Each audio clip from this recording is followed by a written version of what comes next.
Hi everyone. We're continuing in John Wenham's book, The Goodness of God. He's now in a chapter where he's talking about God's sovereignty. When I was a Jehovah's Witness, I do recall a number of articles about God's sovereignty and about God being vindicated. And those things mattered very much to me. I wanted God to be vindicated, and I believed God was sovereign, that we should all be obedient to God. But as the Watchtower's portrayal of Jehovah, I now discover, was really too small. Their view of God is too small. We actually put limits on God. We thought there were things that he would or couldn't do, and we thought that there were things he knew and chose not to know. So the God of the Watchtower, I would say, is too small. For example, the God of Jehovah's Witnesses does not know what you will do ultimately. He's always reacting to you. He doesn't know what's going to happen. We kind of thought of God as really traveling with us in time, not being outside of time. So John Wenham discusses the sovereignty of God. It is common ground to Christian believers that God made everything, and that he sustains everything, and that he knows everything, and that he is everywhere. We know that even the direst crimes of history are done with divine knowledge and permission. As Jesus himself said, "You would have no power over me unless it had been given to you from above." There is no suggestion in the Bible that God is the celestial chess player, awaiting the unknown move, who by infinite contrivance draws some good out of every cross accident. On the contrary, God knows every detail. The hairs of your head are numbered. He determines the number of the stars. He gives to them all their names. There are no accidents. Not one sparrow will fall to the ground without your Father's will. God accomplishes all this according to the counsel of his will. So those were part quotes from a lot of scriptures, which I will list in the description of the video. God's perfect design for this world was made before creation. This world is an orderly whole, a cosmos, not a chaos. God's inactivity creates a tremendous problem to those who believe that he is in control. But at least they are convinced that his justice and wisdom and love will be finally vindicated. But to those who do not believe that he is in control, his passivity suggests the appalling possibility that God did not intervene, not because he did not want to, but because he could not do so. If this is so with the big things, it is so with the little crises of our individual lives. It profoundly affects everyday Christian living, for it means that we cannot turn to him confident of his power to intervene if he wishes to do so. We cannot entrust anything to him. If God wishes to control evil, but cannot do so, we are reduced to dualism, with a God of good waging inclusive war against a God of evil. In such circumstances, the would-be Christian, deprived of the ability to trust, cannot be expected to put up much of a fight. Faith without trust becomes a shadowy thing, no longer a power to overcome the world. In this respect, the intuition of the ordinary person who holds God responsible for what happens and says, "Why has God done this to me?"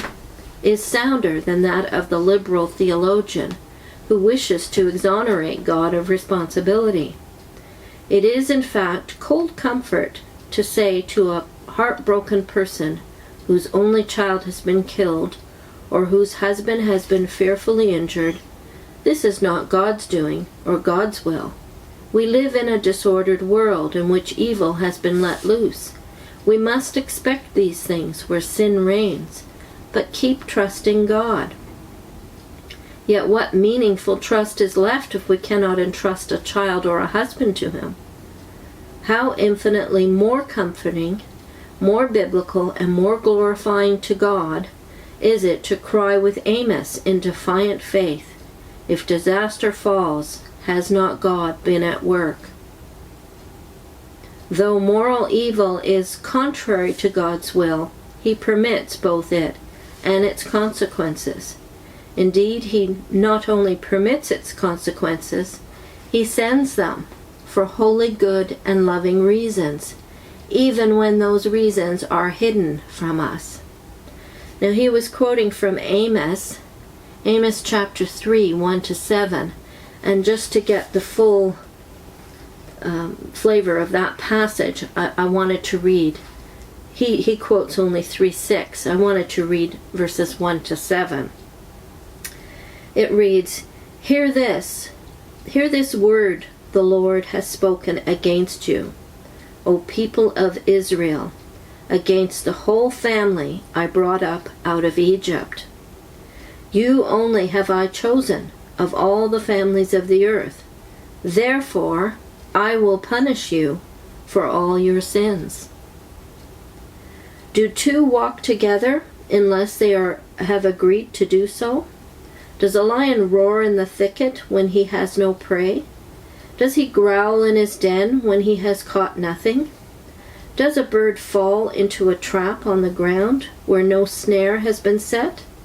Does a trap spring up from the earth when there is nothing to catch? When a trumpet sounds in a city, do not the people tremble? When disaster comes to a city, has not the Lord caused it? Surely the sovereign Lord does nothing without revealing His plan to His servants, the prophets.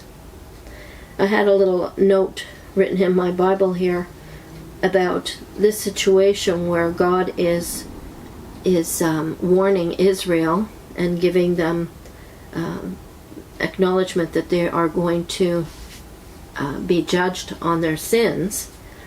This warning, though, is a means of grace for those people. He sends to 6 generations 4 major prophets and 12 minor prophets. So He gives opportunity for them to reform their ways and to trust God and turn from evil. I also recall a circumstance in our family during one of our Bible readings, and Max was just a really little guy, maybe 4 years old probably. And we were reading the account of Christ's crucifixion. And I remember Max looking up at us and saying, "Did God see that?" Very good question. So for me, this last thing about God sending things, but the reason might be hidden from us as to how this will work out. We now know how the crucifixion of Christ worked out as a blessing for all mankind. But in the time, they wouldn't have known it, and it would have been so much of a blow and crushing to the people who had been following Him. And even for a young kid reading this, it seems unfathomable that God would not intervene and not let this happen to His Son. But there was a purpose behind it that we have a hard time understanding. So next time we're going to be discussing the problem of evil in the world. And I'm going to link to 2 videos. One was C.S. Lewis Argues with God, World Unjust, Cruel. It's a discussion of dualism as an option. And then the second is doubt God is present in your life, even exists. So this was based on Alistair McGrath's conversation about Good Friday, the crucifixion.